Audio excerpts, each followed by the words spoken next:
So Long London is boring. Tortured Poets deserves its own tour. The Anthology is what Woodvale would have been. Don't like the melody at all. This is an unpopular opinion. You might be standing alone in this opinion, but I respect you for it. Coming for my top tier songs, you guys. Are we still saying sonically cohesive in 2024? That was so aggressive. You guys want me to start crying, truly. Unfortunately, you don't have taste.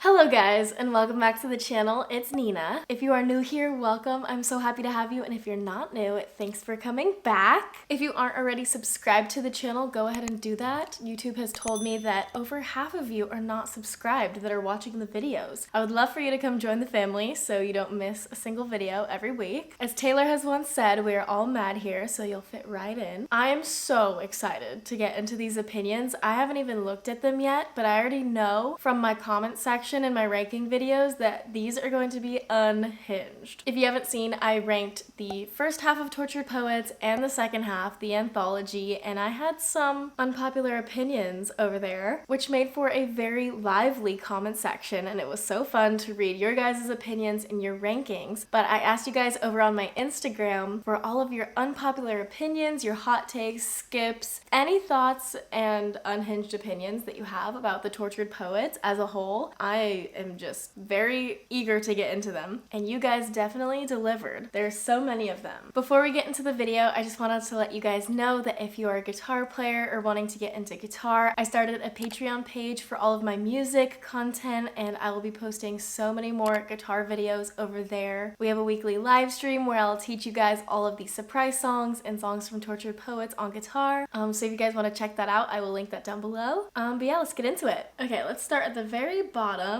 Starting off so aggressive. I'm sorry, I literally hate the Manuscript. I skip it almost every time.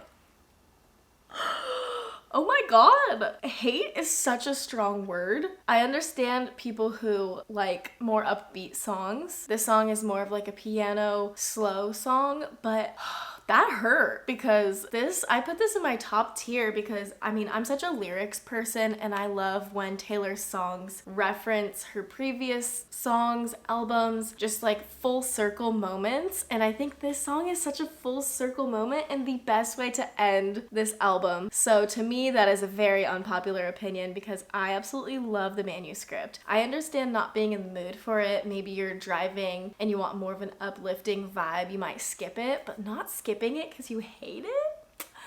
I mean, I respect everyone's opinions. I respect it. Everyone is entitled to think what they want, but that one hurt. Not gonna lie. Okay, the Victorian gown in the Fortnight music video was Chef's Kiss. I loved how she brought in that Victorian era vibe into the music video. The dress was immaculate. I love it. I feel like every outfit in the Fortnight music video was so good, and the fact that it was all in black and white was so interesting, and she really had to choose outfits that were going to look good without the color. Obviously, she did a lot of like whites and dark tones because that kind of goes along with the album aesthetic, but it made her teeth look so white. And I know she's got like absolutely the most immaculate veneers ever, but I'm also sure she uses an amazing toothbrush. I mean, if she isn't already, she should definitely be using the Laven electric toothbrush, which just happens to be the sponsor of today's video. Laven Tech is an innovative technology company with years of experience in research and development, and they create advanced and efficient personal care appliances. As somebody who has had sensitive teeth my entire life, I've really been focusing on caring for my teeth, and the Laven Wave electric toothbrush has been the perfect first step for me. It has a very simple design, and when you press the button, it vibrates as well as moves back and forth to make sure that you're getting every single surface of your teeth. There are 3 different brush heads that are interchangeable. The white one is for gum care, the blue one is for super clean, and the purple one is for ultra whitening. These brushes are super gentle on your gums and also have soft bristles for a better clean. It has a seamless design with no gaps in the handle so that there's no place for dirt or debris to accumulate in. It's waterproof, so it's super easy to clean and it won't get damaged. The charging cable just snaps on, allowing for simple and convenient charging, and it is much faster than other brands. It also connects to an easy-to-use app through Bluetooth, so you can customize your settings on your toothbrush. You can set the automatic duration for however long you want, so I set mine for 2 minutes, and after 2 minutes it shuts off by itself, which is exactly enough time to listen to half of Guilty as Sin and have a dance party in your bathroom bathroom in the morning. At $69.99, you were getting a very high quality product for an affordable price compared to other high-end brands that are sometimes double or triple the price. And also with Amazon Prime Day coming up, you can get deals up to 35% off. If you guys want to grab yourselves a Leave-In Wave toothbrush and match with me, the link is in the description box down below. And thank you again to Leave-In for sponsoring this video. But I would say Taylor Swift's smile is the best accessory that she wears with any outfit. So I am a huge fan of the aesthetic of Tortured Poets, especially the dress that she wears on stage at the Eras Tour. It's so pretty. I love everything about it. We all know she kills it in the wardrobe department. Ooh, Tortured Poets deserves its own tour. I think before this album came out, I really wasn't sure what she was gonna do about it because, I mean, we didn't even realize that the next album was going to be a brand new album. We all assumed that she was going to finish out the re-recordings, finish out the Eras Tour before she put out any new music, so she really took us by surprise with Tortured Poets. I do think for like how big the album is, the fact that we have to squeeze it into the Eras Tour is actually kind of sad. I'm really glad that she added it to the Eras Tour. Like, I don't think she could have just skipped over it entirely. I'm glad that she kind of made room for it, and she does do quite a few songs from Tortured Poets, but we don't get any songs from the Anthology other than the outro of So High School, and that makes me really sad because there's so many songs on the Anthology that I could see come to life on the stage. I would have loved to go to a Tortured Poets tour, and I have a feeling it would have been way easier to get tickets to that than the Eras Tour because I feel like maybe the more local fans or people that just are going to the Eras Tour just to go and they're not like a super fan of Taylor Swift or like they maybe know Love Story and Blank Space, I feel like the real fans would show up for the Tortured Poets tour. That's just my opinion, but I kind of agree. I would have loved to see Tortured Poets stand on its own on the stage because I feel like that could have been, if you know, this tiny little section of the Eras Tour could have been an entire tour. That would have been literally so amazing. Plus, I just want to hear the Black Dog on piano, and I feel like that would have been that piano moment. That or Peter. Yeah, I just feel like there could have been a lot she could have done for a Tortured Poets tour. But it's okay. I don't think we're gonna get one because she just really needs to take a break. Obviously, she's been touring for 2 straight years, doing a 3.5-hour show, so girl needs a break and she deserves it. Okay, moving on to our next opinion here. Guilty as Sin is a skip for me. Don't like the melody at all. This is an unpopular opinion. That's a hot take. Everybody I know loves this song. I'm obsessed with this song. I don't think you guys understand. The melody is almost the best part. Like the groove of this song, the production, it's more like the beat and the rhythm is more addictive to me than even the lyrics. So I don't get that at all. Coming for my top tier songs, you guys. Next thing you know, you're gonna tell me Down Bad is a skip, which I'm sure someone has said in here because if you're saying Guilty as Sin is a skip, I feel bad for you. Unfortunately, you don't have taste. The melody in the chorus is so good, especially the run on Only in My Mind. On Mind, where she says, Mind. I can't do it as well, but it's so good. Okay, gosh, we're literally only a couple in, and I'm already feeling some type of way. It's too chaotic and not sonically cohesive.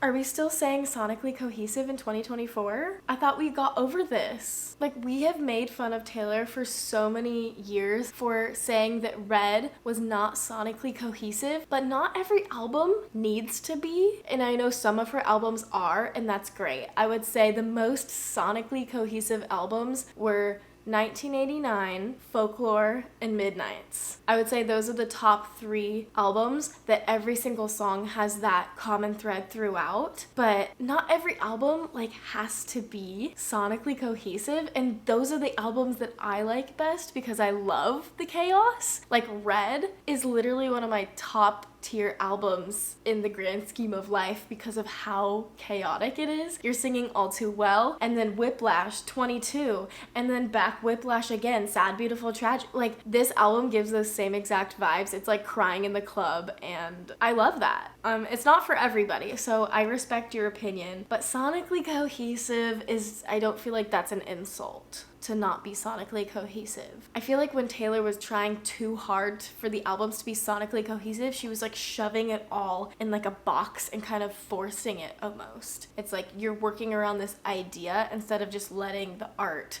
be what it is. Okay, anyways.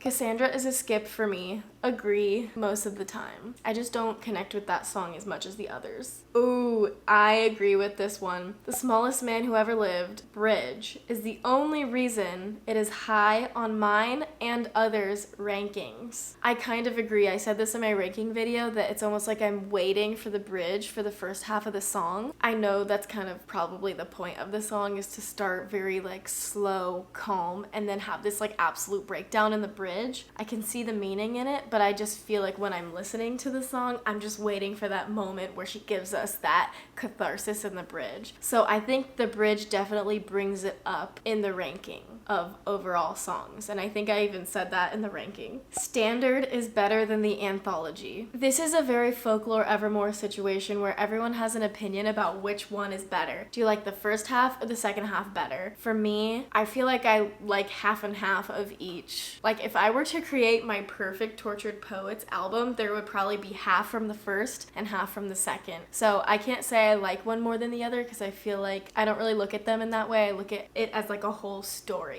And I like, you know, half the songs would be like my top tier songs. So I don't really have an opinion, but do you guys have an opinion? Let me know down below, like if you feel more drawn to one half than the other. I think it depends on the day for me. I feel like if I'm just driving to the grocery store or on a walk, I'll probably listen to the first half more, the standard Tortured Poets, just because the songs are a little bit more upbeat. We've got the Jack Antonoff synths, like, you know, I need that uplifting vibe. But if I was like having like a rainy day or I wanted a calm vibe, I'd definitely be listening to the second half more, and I have a feeling that I will revisit the Anthology at the end of this year when it gets to like the fall vibes, and I feel like a ton of those songs are going to be on my fall playlist. We need more music videos. I need to see more of the aesthetic of this album. And along with that, I've had a couple people say that Fortnight should not have been the lead single. There should have been a different song in its place for the music video, and I half and half agree. I feel like Taylor chose a song that she thought would give us the best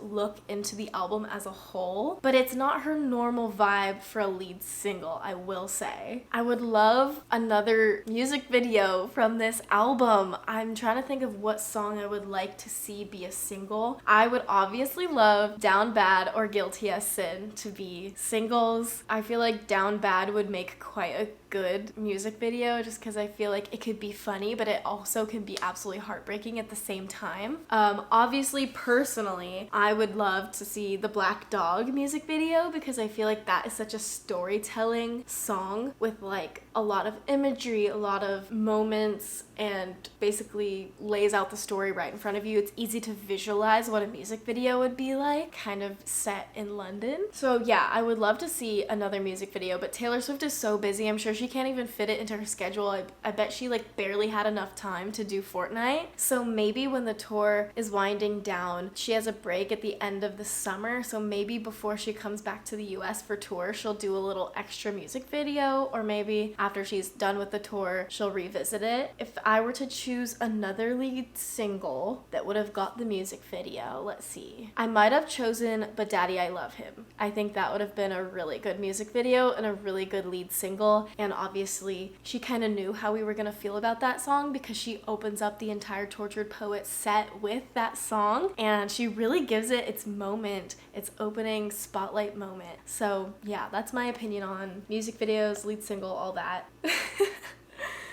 Oh my gosh, this says, So Long London is boring.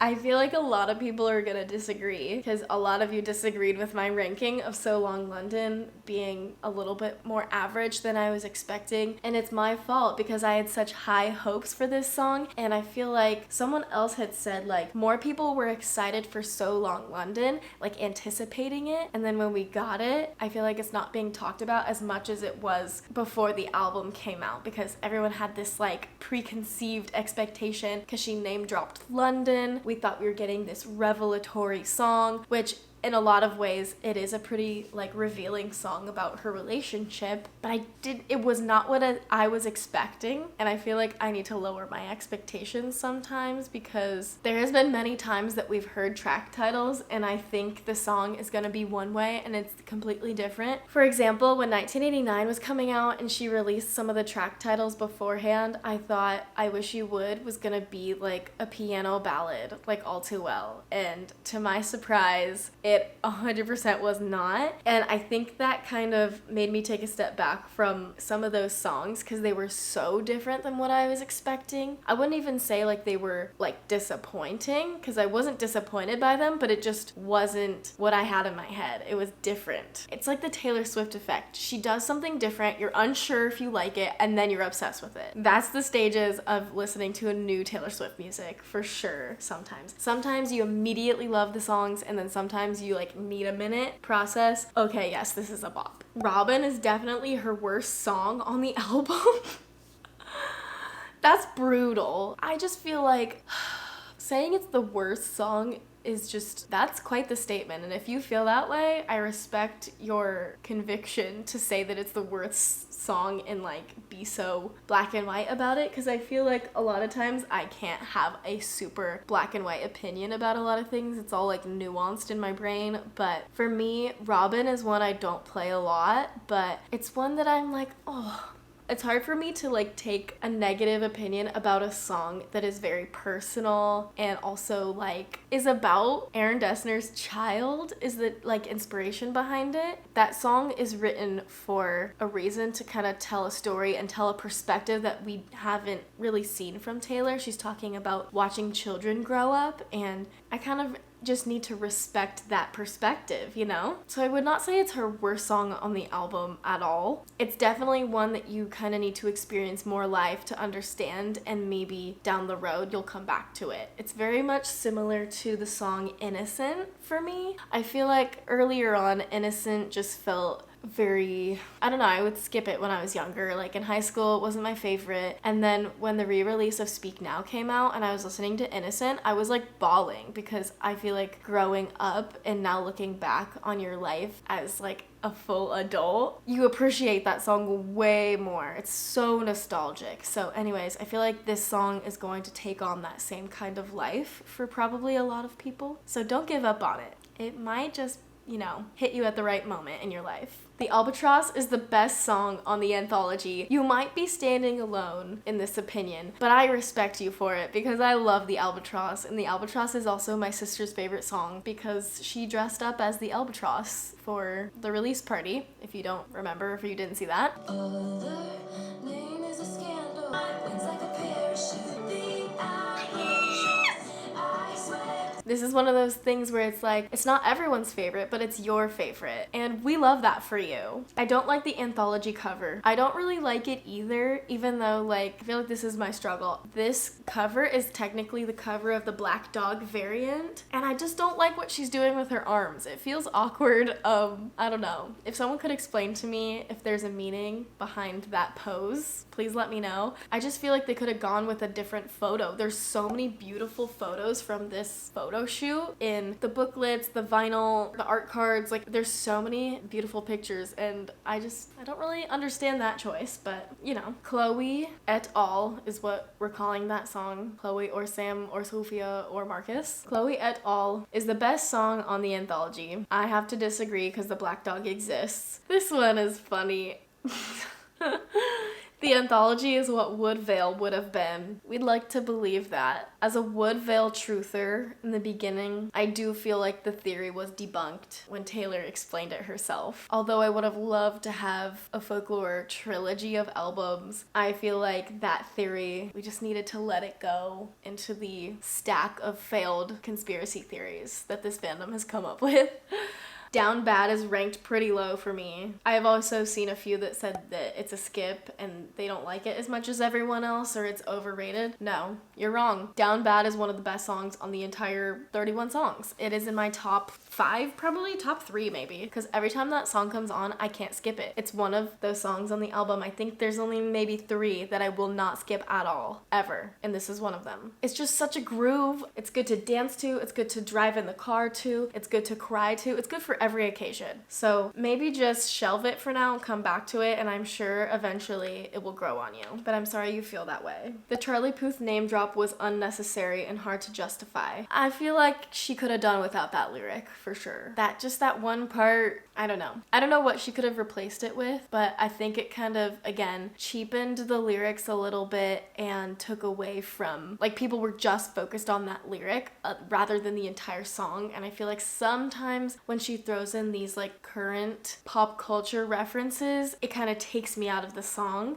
For example, the line in The Lakes where she says there was no one around to tweet it. It's like, she's wrote this beautiful poetic song and she had to throw in something about Twitter. I just don't understand those choices sometimes. So I do agree with this. I'm a little confused. I'm Gonna Get You Back has the best bridge on the album. It's definitely one of the best bridges, for sure. It gives me the same exact feeling as the bridge of Dress, and that one just so good. Just like the production of it, the pause. I love a bridge where it goes completely silent and then the beat comes back in. So good. Very like gives you serotonin. It's definitely up there in the best. Like I feel like it could even be in like Taylor's like best bridges when we're looking at kind of the more pop songs. Ooh, it's better than Midnight's in my opinion. Tortured Poets better than Midnight's. I feel like they're so different. It's hard to compare Taylor Swift's albums to one another because they're so different. I think personally for me, Midnight's has continued to grow and grow and grow and be some of my favorite songs ever. It's an album that I actually can listen to all the way through and not skip any. Like, I know everyone says no skips, but like I feel like almost every single album has some skips on it, no matter who you are, what album, what artist, because sometimes the song just isn't the vibe for the moment. It doesn't mean you don't like that song, it just means like it's a little bit of a skip for now and you'd rather listen to another song that's your favorite. But on Midnight's, I could listen to the whole Midnight's album top to bottom and not skip them. I love Midnight's so much and I feel like I could get there with Tortured Poets, but again, it has taken me quite a few years to like really process Midnight's, and I think it is one of Taylor Swift's best albums cohesively, for sure. Ooh, I thought Fortnight was so boring at first, but now it's one of my faves. I just feel like, yeah, there's too many songs, not too many, but there's so many songs on the album that I feel like it's hard to digest all of them. So I feel like over the next year, listening to all of them, you'll definitely come back to others and realize you like it a lot more than you did when you first listened to it. So I love to see the growth. For me, this is one of the worst albums from her. I just feel like that's a lot. I feel like it hasn't been out long enough to make that decision because we've obviously had like 18 years of Taylor Swift music. So I feel like obviously the ones we've spent more time with are gonna be our favorites. Like I have spent almost 10 years with the song You Are in Love. I'm obviously gonna hold that much more dear to me than a new song that I've only known for 3 months. So you just gotta give it some time. Oh my god. I don't like the Black Dog as much as everyone else seems to. Breaking my heart. Oh my god. What about it? Tell me more. Why? I need an explanation. I think like this is like such a Taylor Swift song. I know all of them are Taylor Swift songs, but like this is like going back to her roots of storytelling, and it's her classic like just addicting hook and melody and catharsis and just lyrical piano ballad vocals. Everything about this song is like tried and true Taylor Swift, and I don't know, I just disagree. I have nothing more to say. Another hit to my heart. The Black Dog isn't that good, and I don't understand the hype of the song. It's mid. That was so aggressive.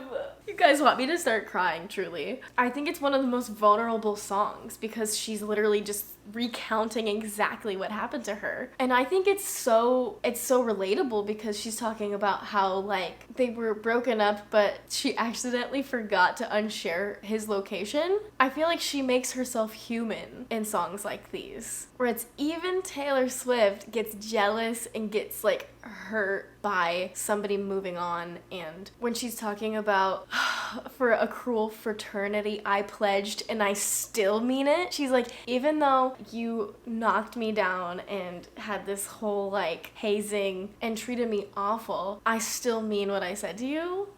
You're Taylor Swift and you're having like this experience. Insane. And honestly, like what did it for me was the bridge and that long note. I feel like her vocals are at peak performance in this song. So that alone should be at least respected. I don't like Florida because Florence is in it. This is like a 50-50 opinion. I feel like half the people really like her addition in the second verse and half people really wish she wasn't on the track to begin with. I don't mind it. I think her voice is super unique and I feel like her voice fits the song. If it was gonna fit any song, it probably would be this song. I actually don't mind it. I don't really have a strong opinion about having her in it or not in it. I can understand how her voice might be an acquired taste to some if you're not used to hearing it, because I don't really listen to her music at all, but I don't mind it at all. I think it's fine. Allie is weighing in here. She says, Guilty as Sin should have been on the set list over Fortnight. Personally, I agree. Guilty as Sin deserved to be on a stage. Like, oh, it deserved it. Especially that bridge and that moment with the drums. Just everything about that song I would have loved to dance to with the full production. It is really sad that it was reduced to a surprise song acoustic moment, which I love, don't get me wrong. The acoustic version was beautiful, but like it needed more. It needed more. And as far as replacing Fortnite with it, I don't feel like Fortnite does anything for me on a stage at all. I know that it's the lead single and the music video and it was like the theatrical, like she brought in the giant psych ward bed onto the stage, but it really didn't do as much for me as the other performances. I kind of forget that it's even on the set list, honestly.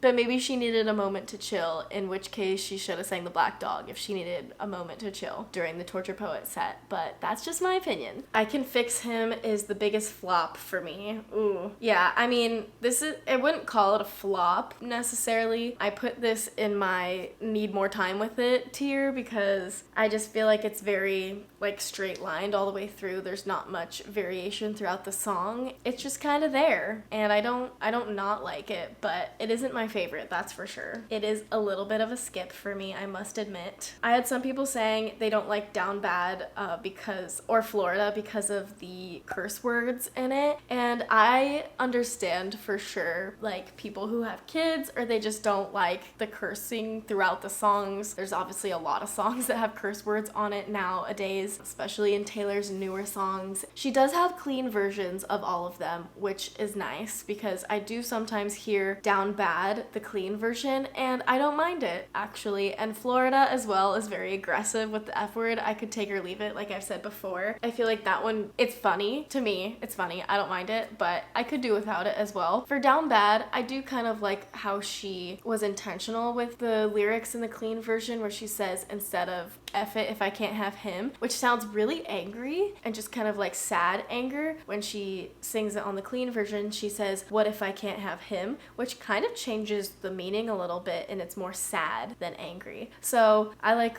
all of them the same, but if you have kids, just know that there is clean versions of all the songs on Spotify or wherever you listen to the music. Okay, let's find one to end on here.